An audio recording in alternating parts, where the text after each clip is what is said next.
Very good morning to one and all present over here, dear children. Um, Today we are going to discuss about the topic human reproduction. In human reproduction, as you have already come across, so previously we have already dealt with the reproduction in plants. Mostly, the plants they have to reproduce by asexual means and sexual means, whereas most of the cases the plants are bisexual. In case of animals, specifically in human being, they reproduce sexually and are viviparous organisms. In humans, the reproductive phases starts at puberty. It involves the process of gametogenesis, insemination, fertilization, implantation, gestation, and parturition.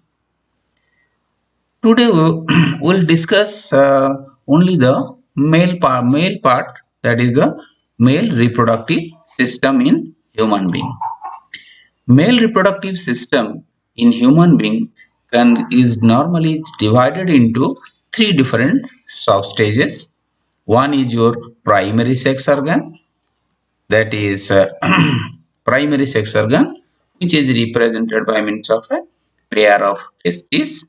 In addition to this, the secondary sex organs as well as the external genitalia. The secondary sex organs includes the duct system and its associated glands. In secondary sex organs, we will deal with the duct system that are associated with the pair of testes, that is erythritestis, vasa efferentia, epididymis, vas deferens. Whereas the glands that are associated with it includes the seminal vesicle, prostate gland, and bulbourethral gland. The reproductive system in human being is basically is basically consisting of a pair of testes. The testes are located outside the abdominal cavity, which are uh, present in a pouch called as scrotum. Scrotum maintains present, that is scrotum. Here you can see this is the scrotum. Scrotum maintains low temperature of the testis, that is about 2 to 2.5 degrees Celsius lower temperature than the body system required for spermatogenesis. Testes somewhat looks like to that of oval shape, having about 4 to 5 centimeter 4 to 5 centimeter in length and 2 to 3 centimeter in width, and are covered by a dense covering called as tunica layer, that is called as tunica albuginea. Here, in addition to this, you just we see here the testis is associated with the other ducts of reproductive system.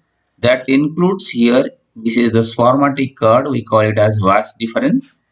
The vas deferens elongates and pass nearby the sides of the urinary bladder to produce the seminal vesicle, and in another part it release its content and pour their secretion by adding the components or materials from the prostate gland through the ejaculatory duct. Then this passage is passed onto the penis. Penis with a common opening, that is called as urethra. The urethra is the common opening for both urinary as well as the genital tract. Hence, we call it as urinogenital tract. Coming on to this, you just see here in the diagram, the pair of testes They are located at both the end, represented as reniform or bean-like structure, over which the epididymis is the epididymis with the vas difference, that is the spermatic cord pass into the seminal vesicle, coming in the secretion poured into the prostate gland. Also, the prostate gland opens to the urinogenital tract, thereby meeting the bulb secretions of bulbourethral gland at certain place. Now, coming on to the internal structure of a testis. If we have to if we have to cross sect or dissect the testes, we will find out the testis consists of a covering that is called as your tunica layer, that is fibrous connective tissue, that we call it as the tunica layer, that is tunica albuginea. The tunica, inside this tunica layer, the testis is divided into large number of lobules. They are called as your testicular lobules. They are called as your testicular lobules. Each testicular lobule, each testicular lobule contains a large number of 3 to 4 layers of coiled tubules, that we call it as seminiferous, that we call it as the seminiferous tubules, or we call it as tubuli seminiferi. The seminiferous tubule is the structural and functional unit of the male reproductive tissue. Now coming on to the point, the the seminiferous tubules, they have to open to the exterior, that is to the tip part, with a common attachment forming the rete testis. The rete testis from each of the lobule, they connect together and opens into the temporary storage region called epididymis. The epididymis is divided into different parts, where the parts are represented as caput, corpus, and coda epididymis. In this case, here what will happen? That a sperm, that is immature sperm, that is being released from the seminiferous tubule, is being stored. It leads to the vas difference that ascends to the abdomen and loop over the urinary bladder.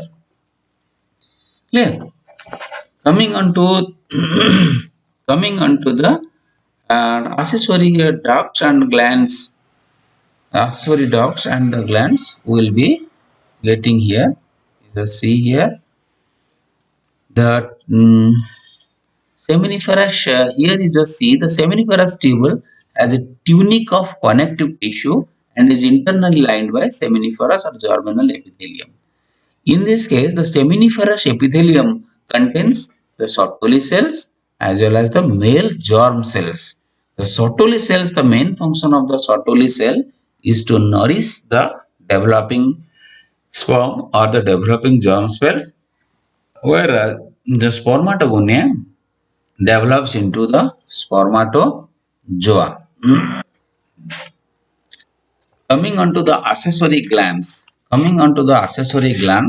you just see here the accessory glands are represented by means of a pair of seminal vesicle, a prostate gland, and a pair of bulbourethral gland. You just see here the pair of seminal vesicle, a pair of seminal vesicle, a single bulbourethral gland, and a pair of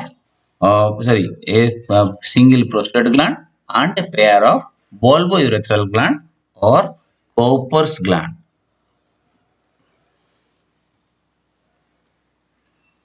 Then coming on to another part, that is external genitalia.